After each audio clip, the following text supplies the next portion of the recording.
The rain hammered against the windows of the luxurious Manhattan office as Sarah Mitchell adjusted her silk blazer one final time. At 27, she had perfected the art of appearing composed while her heart raced with anticipation. Today marked the culmination of 15 years of meticulous planning, 15 years of molding herself into the perfect weapon. She gazed at her reflection in the polished elevator doors as they climbed to the 42nd floor of the Ashford Foundation building. The woman staring back bore little resemblance to the 12-year-old girl who had watched her mother, Eleanor, being dragged away in handcuffs on that devastating autumn morning. The accusations of embezzlement had been swift and merciless, orchestrated by one of Boston's most prominent families, the Ashfords, whose philanthropic empire stretched across New England like an octopus with golden tentacles. The elevator chimed softly as it reached its destination. Sarah stepped into the marble-floored reception area, her heels clicking with practiced confidence. The Ashford Foundation's headquarters exuded old money elegance, Persian rugs, oil paintings of distinguished ancestors, and crystal chandeliers that cast warm light over mahogany furniture that had probably witnessed generations of secrets. "Miss Mitchell." A polished receptionist smiled warmly. "Mr. Ashford is ready to see you now." Sarah nodded, her pulse quickening despite her outward calm. After her mother's conviction and subsequent disappearance into the labyrinthine prison system, Sarah had dedicated every waking moment to understanding her enemies. She had studied psychology at Harvard, specializing in behavioral analysis and emotional manipulation. She had learned to read micro-expressions, to anticipate reactions before they occurred, to weave narratives that could bend reality to her will. The receptionist led her through a corridor lined with photographs of charity galas, ribbon-cutting ceremonies, and smiling faces of the city's elite. Each image felt like a mockery of the justice that had been denied to her family. The Ashfords had built their reputation on generosity and social responsibility, but Sarah knew the truth that lay beneath their pristine facade. "Ms. Mitchell, welcome to the Ashford Foundation." The voice came from behind an imposing desk where a man in his early 30s sat studying a file. This was him, Alexander Ashford, heir to the family fortune and the primary target of her carefully orchestrated infiltration. She had expected to find the typical entitled playboy, someone who had coasted through life on his family's name and wealth. Instead, she found herself looking at a man whose presence seemed to fill the room with an unexpected gravity. Alexander Ashford was tall and lean, with dark hair that looked like he had been running his fingers through it. His suit was expensive but understated, and when he looked up from the file, Sarah was struck by eyes that seemed to carry shadows she hadn't anticipated. There was something haunted about his expression, a weariness that seemed far too mature for someone who should have lived a life of privilege. "Please have a seat," he said, gesturing to the leather chair across from his desk. His voice was measured, controlled, but Sarah detected an underlying tension that intrigued her. As she settled into the chair, Sarah activated every analytical skill she had developed over the years. Alexander's posture was rigid, his jaw slightly clenched, and his eyes seemed to avoid direct contact for more than a few seconds at a time. These were not the mannerisms of a confident heir reveling in his power. These were the behaviors of someone carrying a burden. "Your credentials are impressive," Alexander continued, flipping through her carefully crafted resume. "Harvard Psychology, summa cum laude, followed by a master's in organizational behavior from Wharton. 3 years at the Peterson Institute for Social Reform, where you apparently revolutionized their victim advocacy program." Every detail in that file was meticulously planned and verified. Sarah had spent years building the perfect background, creating a professional identity that would make her irresistible to the Ashford Foundation. The Peterson Institute position had been particularly strategic. It demonstrated her commitment to helping victims of injustice, which would appeal to the Foundation's supposed mission while also providing cover for her true intentions. "I believe in the power of systematic change," Sarah replied, her voice steady and professional. "Too often, charitable work treats symptoms rather than addressing root causes. I'm interested in creating programs that actually transform lives, not just provide temporary relief. Something flickered in Alexander's eyes at her words. For a moment, his carefully controlled facade seemed to crack slightly, revealing something raw underneath. It was gone so quickly that Sarah almost wondered if she had imagined it. "That's an interesting perspective," he said slowly. "Most people who come through these doors are more interested in the prestige of working for a name like Ashford than in the actual work itself." "I'm not most people," Sarah replied, allowing a hint of steel to enter her voice. "And I don't care about prestige, I care about justice." The word hung in the air between them like a challenge. Alexander's fingers tightened almost imperceptibly around the pen he was holding, and Sarah noticed his breathing change subtly. He was affected by her words, though she couldn't yet determine why. "Justice," he repeated, as if tasting the word. "That's a heavy concept. Sometimes I wonder if it's even possible in a world where power and influence can shape reality itself." The comment was so unexpected, so contrary to what Sarah had anticipated from someone born into privilege, that she found herself genuinely curious about the man across from her. This wasn't the arrogant heir she had spent 15 years learning to hate. This was someone who seemed to question the very system that had elevated him. "I believe justice is possible," she said, leaning forward slightly. "But it requires people to be willing to confront uncomfortable truths about themselves and their world. It requires courage to dismantle systems that benefit you personally if those systems harm others." Alexander set down his pen and looked directly at her for the first time since she had entered the room. His gaze was intense, searching, as if he were trying to read something in her face that she hadn't written there. "Tell me, Ms. Mitchell," he said, his voice dropping to a quieter register. "What brought you to this work? What made you so passionate?" "About justice?" The question struck closer to home than Sarah had expected. For a moment she felt the careful walls she had built around her emotions tremble. The image of her mother being led away in handcuffs flashed through her mind, along with the years of unanswered letters from prison, the gradual silence, and finally the notification that Elena Mitchell had simply vanished from the system with no forwarding information. "Personal experience," she answered, allowing genuine emotion to color her words without revealing too much. "I've seen what happens when powerful people decide that some lives matter less than others. I've seen how the system protects those who don't deserve protection while abandoning those who need it most." Alexander's expression shifted, and Sarah caught a glimpse of something that looked almost like recognition in his eyes. It was as if her words had struck a chord that resonated with his own hidden experiences. "I see," he said softly. "And you think the Ashford Foundation can be a vehicle for the kind of justice you're seeking?" "I think the Ashford Foundation has resources and influence that could be used to create real change," Sarah replied carefully. "The question is whether the people in charge have the courage to use that power responsibly." For a long moment, they sat in silence, each studying the other. Sarah could feel the weight of unspoken history in the room, layers of secrets and pain that neither of them was ready to acknowledge openly. But she also sensed an opportunity, a crack in Alexander's armor that she might be able to exploit. "Ms. Mitchell," Alexander said finally, standing and moving to the window that overlooked the city below. "I'm going to offer you the position of Director of Strategic Initiatives. It's a role that would give you significant autonomy to develop and implement programs aligned with your vision of justice." Sarah felt a surge of triumph mixed with surprise. She'd expected to need several interviews to gradually work her way into the organization's inner circle. This rapid acceptance suggested either that Alexander was more desperate for genuine talent than she had anticipated, or that he had his own hidden agenda. "I accept," she said, rising from her chair. "When would you like me to start?" Alexander turned back to face her, and for a moment his expression seemed almost vulnerable. "There's something I need to tell you first," he said, his voice barely above a whisper. "Something that might change your mind about working here." Sarah's pulse quickened. This was it.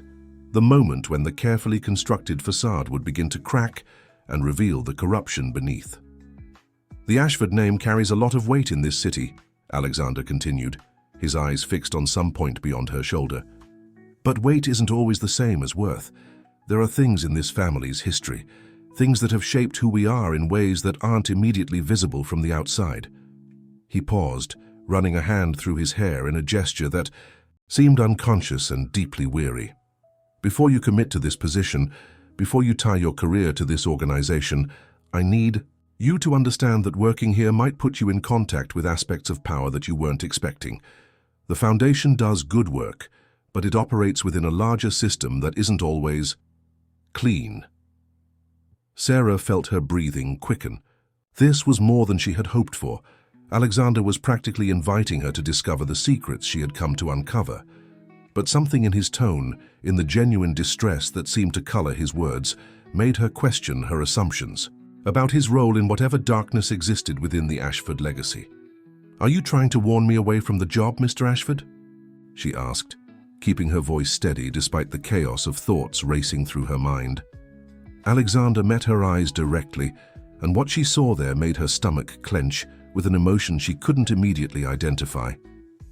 There was pain in Chai, his gaze, but also something that looked almost like hope. "I'm trying to give you a choice," he said quietly, "a real choice, based on complete information. Most people who work for this foundation never see past the charitable donations and positive press coverage. But you're not most people, are you, Ms. Mitchell? You're someone who cares about truth, even when it's uncomfortable." The irony of his words wasn't lost on Sarah. Here was the man whose family had destroyed her life, talking about truth and uncomfortable realities. Yet something in his demeanor suggested that he might be more ally than enemy in the pursuit of justice she had dedicated her life to achieving. "I'm not easily scared off," she replied, meeting his gaze with steady confidence. "If there are problems within this organization, then perhaps I'm exactly the person you need to help address them." A ghost of a smile crossed Alexander's face, the first genuine expression of warmth she had seen from him. "In that case, Ms. Mitchell, welcome to the Ashford Foundation. I have a feeling your time here is going to be very interesting for both of us." 3 weeks into her position at the Ashford Foundation, Sarah had settled into a routine that allowed her to observe the organization's inner workings while maintaining her cover as a dedicated reformer. Her office on the 38th floor provided an excellent vantage point for watching the flow of personnel and visitors, and she had already identified several patterns that suggested the Foundation's activities extended far beyond their public charitable work. The morning sun streamed through her office windows as she reviewed files on the Foundation's international programs. On paper, everything appeared legitimate: disaster relief efforts in Southeast Asia, educational initiatives in South America, medical missions throughout Africa. But Sarah's trained eye caught inconsistencies in the financial reports, large sums of money that seemed to disappear into administrative costs, mysterious gaps in documentation, and beneficiary organizations that existed only on paper. A soft knock on her door interrupted her analysis. "Come in," she called, quickly closing the suspicious files and opening a harmless project proposal. Alexander entered, carrying 2 cups of coffee and wearing an expression that seemed less guarded than usual. Over the past few weeks, Sarah had noticed that he appeared more relaxed around her, as if her presence somehow eased the tension that seemed to be his constant companion. "I thought you might need caffeine," he said, setting 1 cup on her desk. "You've been working late every night since you started. I can see your office light from the street when I leave." Sarah accepted the coffee gratefully, inhaling the rich aroma. "I'm still learning the scope of the Foundation's work. There's a lot to understand." "More than you expected?" Alexander asked, settling into the chair across from her desk with his own cup. "Different than I expected," Sarah replied carefully. "The Foundation has a much broader international reach than I realized. Some of the programs seem complex." Alexander's expression shifted almost imperceptibly, and Sarah caught the subtle tension that crept into his shoulders. "Complex how?" "Well, for instance, the educational initiative in Guatemala involves partnerships with local organizations, that don't seem to have much online presence or documented history, and the Disaster Relief Fund for the Philippines shows substantial disbursements to administrative entities that I can't seem to trace. Sarah watched Alexander's face carefully. As she spoke, noting the way his jaw tightened and his fingers gripped his coffee cup more firmly. These weren't the reactions of someone hearing about irregularities for the first time. These were the reactions of someone who already knew about problems but hadn't expected them to be discovered so quickly. "Sarah," Alexander said slowly, setting down his cup and leaning forward, "how much do you know about the way charitable organizations actually operate at the international level?" "Enough to know when something doesn't add up," she replied, maintaining eye contact, "and enough to know that good intentions don't always translate into good outcomes." For a long moment, they sat in silence, each seeming to weigh how much they could reveal to the other. Sarah felt the familiar thrill of being close to a breakthrough, but also an unexpected pang of something that felt almost like regret. Alexander's obvious distress suggested that whatever secrets the Foundation harbored, he might be more victim than perpetrator. "There's something I need to show you," Alexander said finally, his voice barely above a whisper. "But first I need to ask you something, and I need you to be completely honest with me." Sarah's pulse quickened. "What is it? Why did you really come to work here?" Alexander's eyes searched her face intently. "And don't give me the standard answer about wanting to make a difference. I've been watching you, Sarah. The way you ask questions, the files you choose to review, the particular areas you focus on, it's not random curiosity. You're looking for something specific." The directness of his question caught Sarah off guard. She had been so focused on uncovering the Foundation's secrets that she hadn't considered how her own behavior might be revealing her true motivations. For a moment, she considered maintaining her cover story, but something in Alexander's expression, a combination of vulnerability and desperate hope, made her reconsider. "You're right," she said finally. "I am looking for something specific. I'm looking for answers about why my mother spent 3 years in prison for a crime she didn't commit, and why she disappeared from the system after that." Alexander went very still, his face pale. "Your mother? Elena Mitchell. She was convicted of embezzling funds from the Boston Children's Hospital charity gala in 2008. The evidence against her was provided by a private investigator hired by the event's primary sponsor." Sarah's voice grew harder as she continued. "That sponsor was the Ashford Foundation." The silence that followed was deafening. Alexander's face had gone from pale to ashen, and his hands were trembling slightly as he set down his coffee cup. When he finally spoke, his voice was hoarse. "Eleanor Mitchell was your mother. You remember her?" Sarah's heart pounded as she waited for his response. "I remember," Alexander began, then stopped, running both hands through his hair. "God, Sarah, I remember everything about that night. I was 17, and I begged my grandfather not to pursue the charges. I told him something felt wrong about the whole situation, but he said the family's reputation was at stake." Sarah felt as if the air had been sucked from the room. "Your grandfather?" "Harold Ashford. He ran the foundation until he passed away 5 years ago. He was a complicated man with very strong ideas about protecting the family name." Alexander stood abruptly and began pacing to the window. "After your mother was convicted, I tried to find out what happened to her. I wanted to help, maybe find a way to appeal the case or at least ensure she was being treated fairly in prison."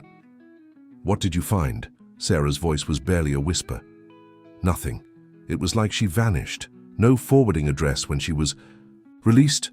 No records of where she went, no trace of her anywhere." Alexander turned back to face her, his eyes filled with anguish. "I've been carrying that guilt for 15 years, wondering if an innocent woman paid the price for our family's paranoia." Sarah struggled to process this revelation. The man she had spent 15 years planning to destroy was telling her that he had tried to help her mother. But could she trust him? Could this be an elaborate manipulation designed to throw her off course? "There's more," Alexander continued, his voice growing stronger. "Things I've discovered about my family, about this foundation. that I think you need to know. But first, I need to ask you something else." "What?" Alexander moved. Closer to her desk, his expression intense. "Before you decide whether to trust me, before you commit to whatever path we're about to go down together, I need to know if you can handle the complete truth about what you've walked into." Sarah stood as well, feeling the weight of 15 years of pain and planning pressing down on her shoulders. "I've spent my entire adult life preparing for this moment. Whatever truth you're talking about, I can handle it. Even if it means discovering that the real villain in your mother's story isn't who you thought it was. Even if it means learning that the corruption goes deeper than just one family's desire to protect their reputation." "Especially then," Sarah replied firmly. "I want the truth, all of it, no matter how complicated or painful." Alexander studied her face for a long moment, then nodded slowly. "All right, but we can't do this here. Too many ears, too many watching eyes. Can you meet me tonight? There's something I need to show you, but it requires going to the family estate in the Hamptons." Every instinct Sarah had developed over the years screamed that this was dangerous, that following Alexander to an isolated location was exactly the kind of mistake that could get her killed. But her desire for answers outweighed her caution. "I'll meet you," she said, "but I want some assurance that I'm not walking into a trap." Alexander reached into his jacket and pulled out a small digital recorder. He pressed record and spoke. "Clearly, this is Alexander Ashford. I am meeting with Sarah Mitchell tonight at my family's estate to show her evidence related to the wrongful conviction of her mother, Elena Mitchell, in 2008. If something happens to Ms. Mitchell, this recording should serve as evidence of my responsibility." He stopped the recording and handed the device to Sarah. "Mail this to someone you trust, along with instructions to turn it over to the police if you don't contact them by tomorrow morning." Sarah was surprised by the gesture.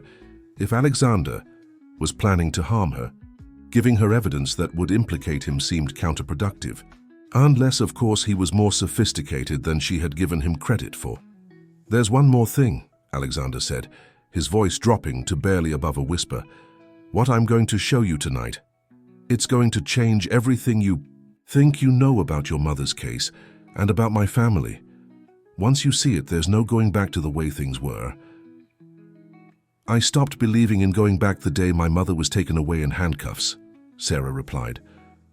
"I've been moving forward ever since toward this moment, toward the truth."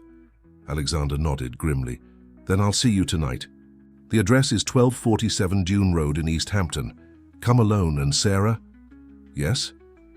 "Whatever happens after tonight, whatever you decide to do with what I show you, I want you to know that I'm sorry. For what happened to your mother, for what my family put you through, and for what you're about to learn." After Alexander left, Sarah sat alone in her office, staring at the digital recorder in her hands. Every logical part of her mind insisted that this was either a trap or an elaborate manipulation. But something in Alexander's eyes when he spoke about her mother, the genuine anguish in his voice, suggested that he was telling the truth about his attempts to help. She spent the rest of the day making copies of all the suspicious files she had discovered, encrypting them, and storing them in multiple secure locations. If tonight was a trap, at least her investigation wouldn't die with her. But if Alexander was being honest, if he really had evidence that could explain what happened to her mother, then she was finally on the verge of the answers she had spent her life seeking. As the sun set over Manhattan, Sarah made her final preparations. She changed into dark, practical clothing, loaded her phone with emergency contacts, and sent the digital recorder to her former professor at Harvard, along with detailed instructions. Then she got in her car and began the drive to East Hampton, her heart pounding with anticipation and fear. The Ashford estate loomed before her as she turned onto Dune Road, a massive Victorian mansion that seemed to squat on the coastline like a predator waiting for prey. Lights were on in only a few windows, giving the place an eerie, abandoned feel despite its obvious grandeur. Alexander met her at the front door, dressed in jeans and a sweater that made him look younger and more vulnerable than his usual business attire. "Thank you for coming," he said simply. "Show me," Sarah replied, not trusting herself to say more. Alexander led her through corridors lined with portraits of stern-faced ancestors, their eyes seeming to follow their progress through the house. They descended a staircase Sarah hadn't noticed from the main floor, leading to what appeared to be a basement level. "Most people don't know this part of the house exists," Alexander explained as they walked. "My grandfather had it built in the 1970s, supposedly as a wine cellar and storage area, but it was never used for that." They stopped in front of a heavy wooden door secured with multiple locks. Alexander produced a set of keys and began working through them one by one.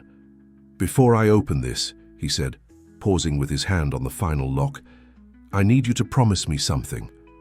"What?" "Promise me that no matter what you see in here, no matter how angry or betrayed you feel, you'll let me explain everything before you make any decisions about what to do next." Sarah looked into his eyes and saw something she hadn't expected: fear. Not fear of her, but fear for her, as if he were genuinely concerned about how she would react to whatever lay beyond the door. "I promise," she said softly. Alexander turned the final lock and pushed open the door, revealing a room that made Sarah's blood freeze in her veins. The room beyond the door looked like something from a fever dream. The walls were lined with ceremonial robes in deep purple and gold, their fabric shimmering under the harsh fluorescent lights Alexander had just switched on. Ancient-looking symbols were carved into wooden panels, and the center of the room contained a raised platform surrounded by 12 ornate chairs, arranged in a perfect circle. But what made Sarah's stomach clench with revulsion were the photographs covering one entire wall, dozens of images showing children and young adults in various states of distress, their eyes vacant and unfocused in a way that suggested chemical influence. Among them, she recognized a younger version of Alexander, probably no more than 14 or 15, wearing the same glazed expression as the others. "What is this place?" Sarah whispered, her voice barely audible. "This is where the circle of Asclepius held their ceremonies," Alexander replied, his voice hollow, "and where I spent most of my childhood being drugged and manipulated in the name of spiritual transcendence." Sarah turned to look at him, seeing the man before her in an entirely new light. The shadows she had noticed in his eyes, the careful way he held himself, the underlying tension that seemed to follow him everywhere, suddenly it all made terrible sense. "The Circle of Asclepius?" she asked. "An organization that my great-grandfather helped establish in the 1940s. They claimed to be pursuing higher consciousness through ancient healing practices, but what they really did was use mystical symbolism and ritualistic ceremonies to psychologically manipulate wealthy families' children." Alexander moved to a cabinet against the far wall and pulled out a thick folder. They targeted families with old money and social influence, convincing the parents that their children needed to be initiated into higher levels of understanding. Sarah accepted the folder with trembling hands and began flipping through documents that made her sick to her stomach. There were medical records showing regular administration of hallucinogenic substances to children, psychological evaluations that documented systematic breaking down of individual will, and financial records showing how the organization siphoned money from member families while maintaining complete control over their heirs. "My God, Alexander," she breathed. "This is systematic abuse disguised as spiritual practice." "It gets worse," Alexander said grimly. He walked to another cabinet and retrieved a small digital video player. "Last year, I found this hidden in my grandfather's study after he passed away. It's his confession recorded just before he died." Sarah watched in horrified fascination as the grainy video began to play. An elderly man she recognized from foundation photographs sat in what appeared to be a hospital bed, his face gaunt, but his eyes sharp with the clarity of someone unburdening his conscience. "My name is Harold Ashford," the recorded voice began, "and I am recording this confession because I can no longer live with what I have done. For 60 years, I have been a member of an organization that destroyed countless young lives in the pursuit of power and control." Sarah's grip tightened on the video player as Harold's recorded image continued speaking. "The circle convinced us that we were preparing our children for leadership, that the ceremonies and treatments would make them stronger, more capable of handling the responsibilities of wealth and influence. What we were actually doing was breaking their spirits and making them dependent on the organization for their sense of identity and purpose. The recording paused as Harold seemed to struggle with emotion, then continued. In 2008, we discovered that one of our members was planning to expose the organization. She had been working as a caretaker during some of our ceremonies, comforting the children when they became distressed during the treatments. She began asking questions, taking notes, gathering evidence. Her name was Elena Mitchell. Sarah's heart stopped. She looked up at Alexander, who was watching her with an expression of profound sorrow. Elena Mitchell was not a thief, Harold's voice continued from the recording. She was a hero who tried to protect children from predators. But we couldn't allow her to destroy what we had built. So we arranged for evidence to be planted that would discredit her and remove her as a threat. The embezzlement charges were fabricated. The investigation was controlled from the beginning. And when she was sent to prison, we made sure she would never be able to tell her story. The recording continued for several more minutes, detailing the specific methods used to frame Elena and the systematic cover-up that followed. When it ended, Sarah sat in stunned silence, feeling as if the foundation of her entire adult life had just crumbled beneath her feet. "Your mother was trying to save me," Alexander said quietly. "During the ceremonies, when the drugs made me confused and frightened, she would hold my hand and tell me stories to distract me from what was happening. She was the only adult in that room who seemed to care about our well-being more than the organization's goals." Tears were streaming down Sarah's face as the full implications of Harold's confession sank in. Her mother hadn't been the victim of a simple frame-up. She had been silenced because she was trying to protect children from systematic abuse. "Where is she now?" Sarah asked, her voice choked with emotion. "I don't know," Alexander admitted, "but I have reason to believe she might still be alive." Sarah looked up sharply. "What do you mean?" Alexander walked to a desk in the corner of the room and retrieved a manila envelope. 3 months ago, I started receiving anonymous messages. At first, they were just warnings telling me to be careful, that I was being watched. But then they started including information about the circle, documents and photographs that I had never seen before. He handed Sarah the envelope, which contained a series of printed emails and several photographs. The most recent email was dated just 2 weeks ago, and its content made Sarah's pulse race. "Alexander, the final phase of the Circle's plan is approaching. They intend to eliminate Sarah Mitchell before she can discover the truth about her mother's case. Elena is safe, but Sarah is in immediate danger. You must trust her with everything if you want to save both of them. The summer solstice ceremony cannot be allowed to proceed. A friend." "Someone has been watching me," Sarah said, looking up from the email. "Someone who knows about my investigation and my connection to my mother." "There's more," Alexander said, pulling out another document. "I've been researching the Circle's current activities, and I've discovered that they're planning something they call a succession ritual. Based on what I've learned, they want to use you as a symbolic sacrifice to ensure my complete commitment to taking over leadership of the organization." Sarah felt cold terror wash over her. "They want to use me?" "To them, you represent everything that threatens their control. Female strength, independent thinking, and the potential to expose their secrets. The ritual is designed to neutralize that threat while simultaneously binding me to the organization through guilt and complicity." "When is this supposed to happen?" "The summer solstice, June 21st, 3 days from now." Sarah stood and began pacing the room, her mind racing as she tried to process everything she had learned. Her quest for vengeance had led her directly into the path of a dangerous cult that had already destroyed countless lives. But now she knew the truth about her mother's sacrifice, and she had an ally in Alexander, who seemed genuinely committed to stopping the organization that had controlled his family for generations. "We have to stop them," she said finally. "I agree, but Sarah, there's something else you need to know, something I haven't told you yet." She turned to face him, seeing a new tension in his expression. "The person who's been sending me the anonymous messages, I think I know who it is. And if I'm right, it changes everything about what we thought we knew. Before Alexander could elaborate, the lights in the room suddenly went out, plunging them into complete darkness. Sarah heard Alexander curse softly, and then his hand found hers in the blackness. "Something's wrong," he whispered. "The house has backup generators. The power should never go out completely." A moment later, they heard footsteps overhead, multiple sets of feet moving with purposeful coordination through the house above them. "They found us," Alexander breathed, his grip on Sarah's hand tightening. "The circle knows you're here."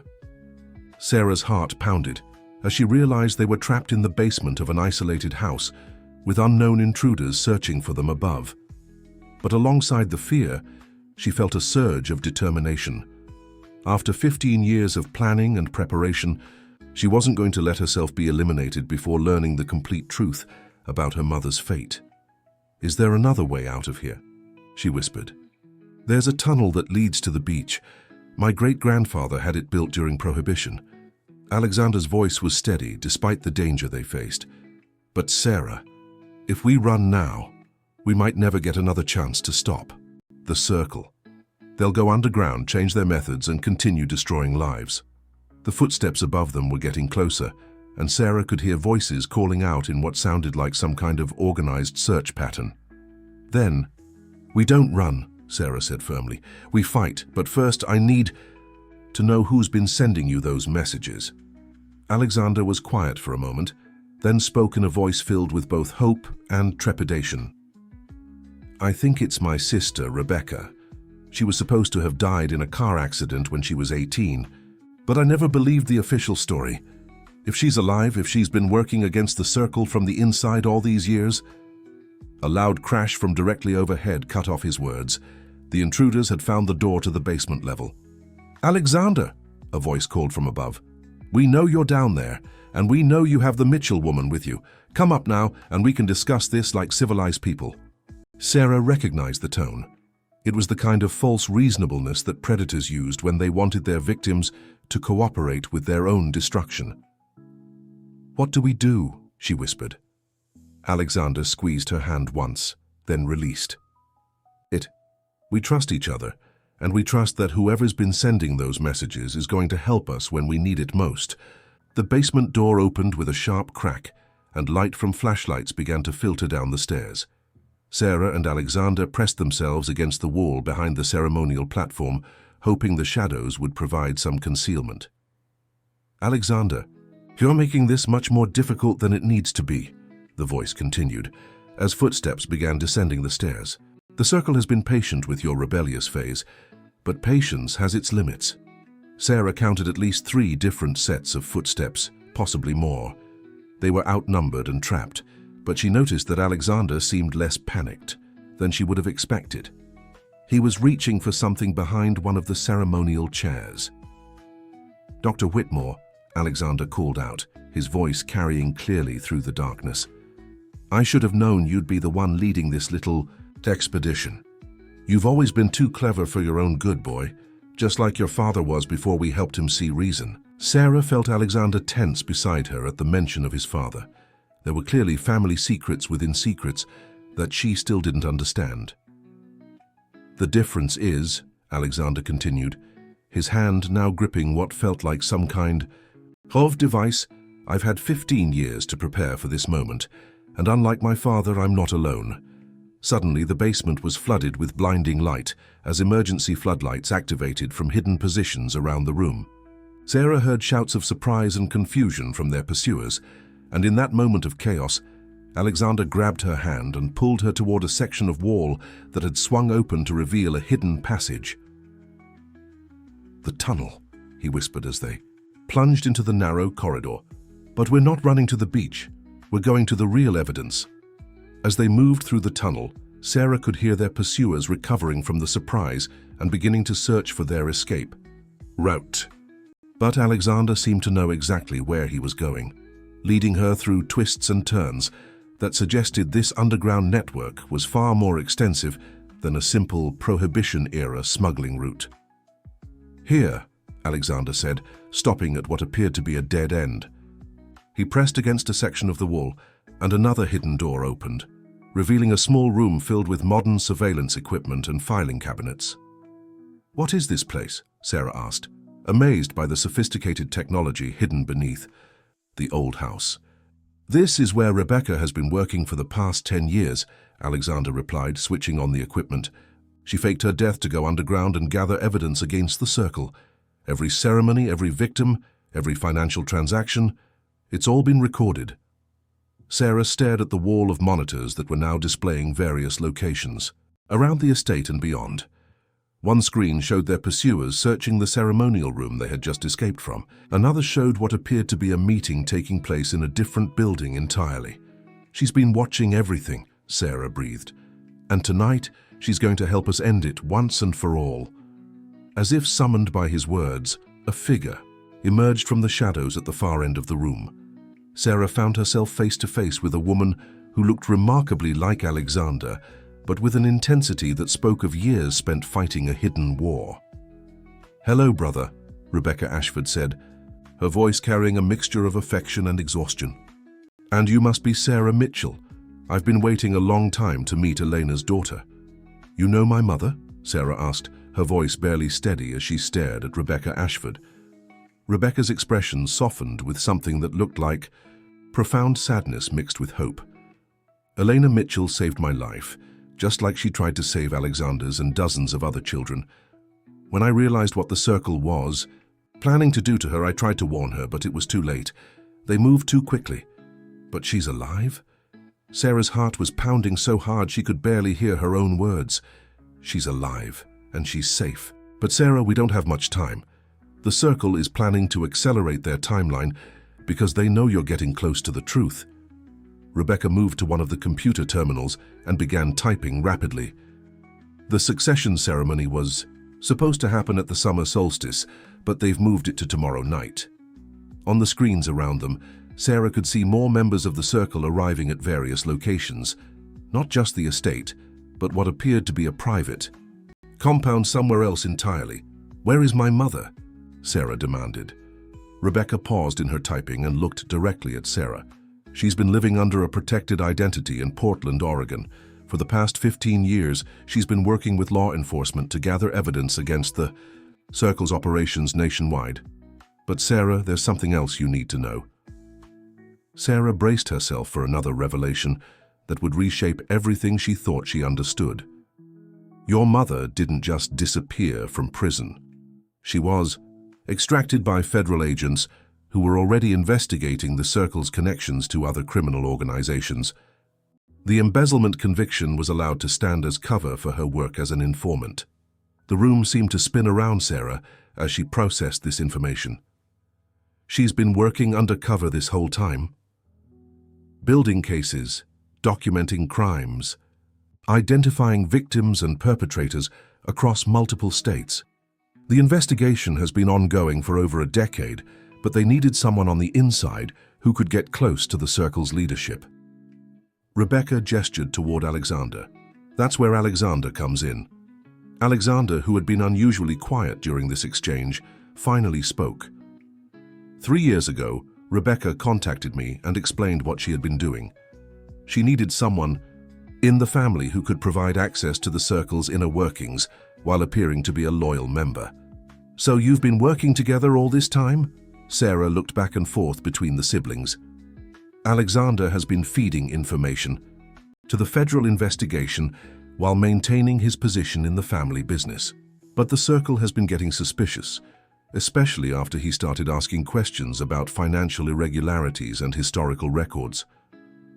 Sarah realized that her own investigation had inadvertently put Alexander in greater danger by drawing attention to his activities. "That's why they want to eliminate me and force Alexander into a leadership role. They think controlling him will secure their future." "Exactly. But tomorrow night's ceremony isn't just about succession. It's about eliminating everyone who poses a threat to their organization.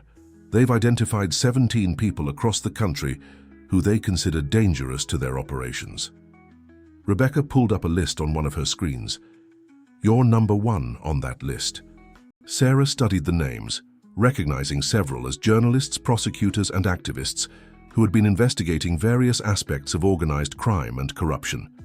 They're planning to target all of these people, simultaneously using local cells that have been activated for a coordinated operation. It's the largest action the Circle has ever attempted, and if it succeeds, they'll effectively eliminate most of the serious threats to their continued existence. The magnitude of what they were facing began to sink in. This wasn't just about personal revenge or family secrets. It was about stopping an organization that was planning to commit crimes across multiple states. "What can we do?" Sarah asked. "How do we stop something this big?" Rebecca smiled for the first time since they had met. "We spring the trap that Elena and I have been setting for 15 years. Over the next hour, Rebecca explained the elaborate sting operation that had been years in the making. Federal agents were already in position at key locations around the country, waiting for the Circle to make their move. The ceremony at the estate was intended to be the signal for coordinated actions nationwide, but instead of achieving their goals, the Circle would be walking into carefully prepared ambushes. "The only problem," Rebecca continued, "is that we need the ceremony to actually begin in order to activate the legal authority for the arrests. The Circle has to be caught in the act of attempting to commit their crimes." "Which means Sarah has to be there," Alexander said grimly. "She has to appear to be a victim so that the Circle will proceed with their plans." Sarah felt a chill run down her spine. "You want me to walk into a room full of people who want to eliminate me?" "You'll be protected," Rebecca assured her. "We'll have agents positioned throughout the compound, and you'll be wearing surveillance equipment that will allow us to monitor everything that happens. But yes, there's risk involved." Sarah thought about her mother, who had spent 15 years living under an assumed identity while working to bring down the organization that had destroyed their family. She thought about Alexander, who had endured years of abuse and manipulation while secretly working to expose his abusers. And she thought about all the other victims whose lives had been shattered by the Circle's activities. "I'll do it," she said firmly. "But I want to talk to my mother first." Rebecca nodded and picked up a secure phone. "Elena, it's Rebecca. She's here, and she's ready to talk to you." Sarah's hands were shaking as she took the phone. For a moment she couldn't speak, overwhelmed by the reality that she was about to hear her mother's voice for the first time in 15 years. "Sarah?" The voice was older, more tired than she remembered, but unmistakably her mother's. "Mom?" Sarah's voice broke on the word.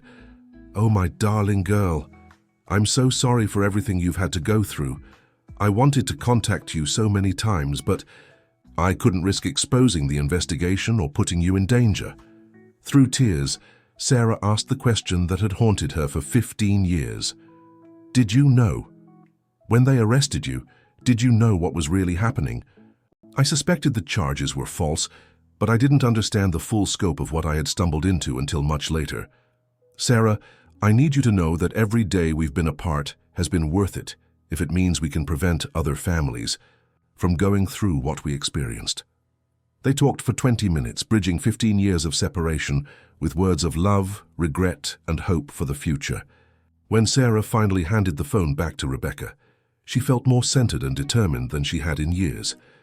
"Tomorrow night," she said, "tell me exactly what I need to do." The next evening, Sarah found herself dressed in an elegant black dress, walking toward what appeared to be certain danger with more courage than she had ever possessed.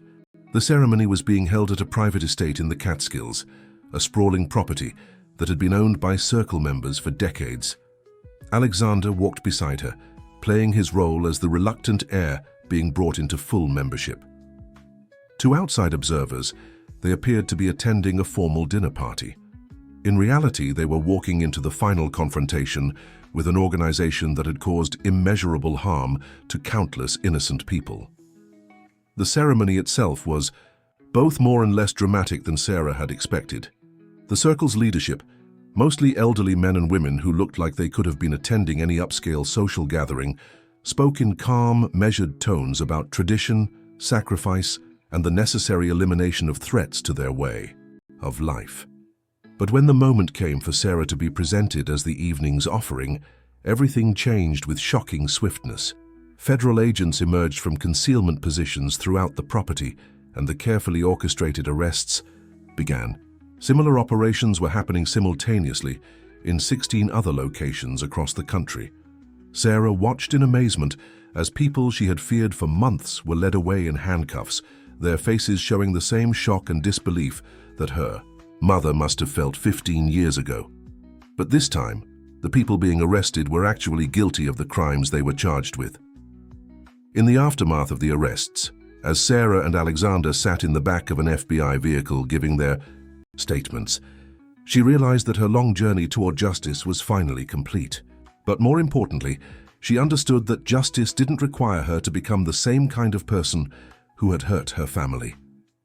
6 months later, Sarah stood in the garden of a house in Portland, Oregon, watching her mother tend to flowers that she had planted to commemorate the victims who hadn't survived to see the circle's downfall.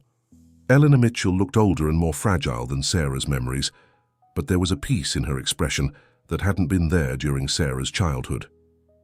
"I never thought I'd see this day," Eleanor said, straightening up from the flower bed and embracing her daughter. "When I was first approached by the FBI, I thought the investigation might take 5 years at most. I never imagined it would consume most of your adult life." "It wasn't consumed," Sarah replied. "It was preparation. Everything I learned, every skill I developed, it all led to this moment." Alexander approached from the house carrying 3 cups of coffee and looking more relaxed than Sarah had ever seen him. The legal proceedings following the circle's arrest had been complex and lengthy, but the organization's assets had been frozen and eventually redirected toward victim compensation and support services. "The Ashford Foundation is officially launching its new mission next week," he said, handing them their coffee. "Rebecca has agreed to serve as the executive director, and we've already received applications from 47 families who were affected by the Circle's activities over the years." Sarah smiled, thinking about how different this outcome was from the revenge she had originally planned. Instead of destroying Alexander's life to balance the scales for her mother's suffering, she had discovered that true justice meant healing the wounds that connected all of the Circle's victims. "There's something I want to ask you," Alexander said, setting down his coffee and turning to face Sarah directly. "This whole experience has taught me that the most important thing in life isn't the name you're born with or the legacy you inherit. It's the choice you make about what kind of person you want to be." Sarah felt her heart begin to race as she recognized the serious tone in his voice. "Sarah Mitchell, you are the strongest, most determined, and most compassionate person I have ever known. You turned what could have been a story of vengeance into a story of healing. You chose to save lives instead of destroying them, even when destruction would have been easier." Alexander dropped to one knee in the garden, pulling a simple but elegant ring from his pocket. "Will you marry me? Not as an Ashford heir seeking to preserve his family's reputation, but as a man who has learned what love really means by watching you fight for justice."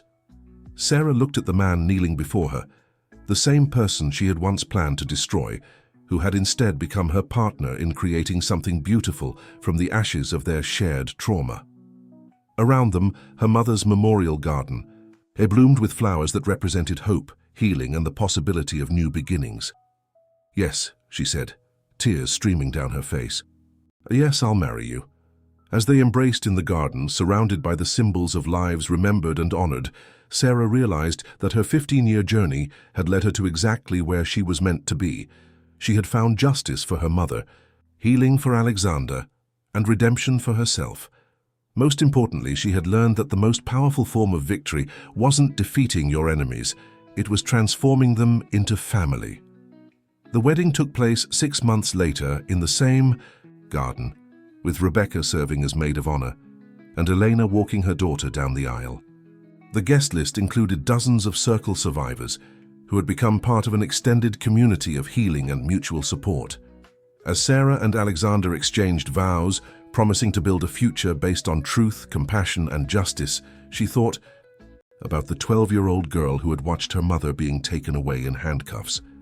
That girl had dreamed of revenge, but the woman she had become had discovered something far more powerful: the ability to transform pain into purpose anger into action, and loss into love. The Ashford Foundation, now under Rebecca's leadership, grew to become one of the most respected organizations in the country for supporting victims of organized abuse and manipulation. Sarah and Alexander worked together to develop programs that helped other families heal from similar trauma, using their own experience as a roadmap for recovery. Elena Mitchell, finally free to live under her own name again, became a sought-after speaker and advocate for victims' rights. Her story of sacrifice and perseverance inspired countless others who were fighting their own battles against corruption and injustice. And in the garden where it all began, new flowers bloomed each spring, testament to the truth that even the deepest wounds can become sources of strength, and that the most beautiful stories often grow from the darkest soil. Sarah had set out to destroy the man who represented everything she hated about power and privilege.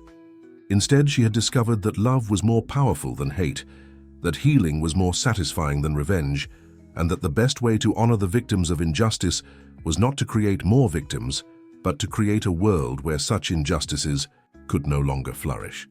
In the end, she hadn't just won, she had transformed winning itself into something beautiful. End of story. Dear listeners, we hope that Sarah and Alexander's story has touched your hearts and reminded you that, even in our darkest moments, there is always a possibility for redemption and transformation. If this tale of love conquering vengeance, of justice prevailing over corruption has moved you, we invite you to join our community of storytellers and story lovers. You'll find more captivating narratives like this one in our special collection. Just click to your left to discover stories that explore the beautiful complexity of human nature and the power of love to heal even the deepest wounds. If Sarah and Alexander's journey resonated with you, please subscribe to our channel and give this video a thumbs up. Every day, we bring you unique stories that celebrate the triumph of hope over despair, of love over hate, and of justice over corruption. Don't miss our upcoming tales of transformation and redemption. We'd love to hear your thoughts in the comments. Tell us about a time when forgiveness proved more powerful than revenge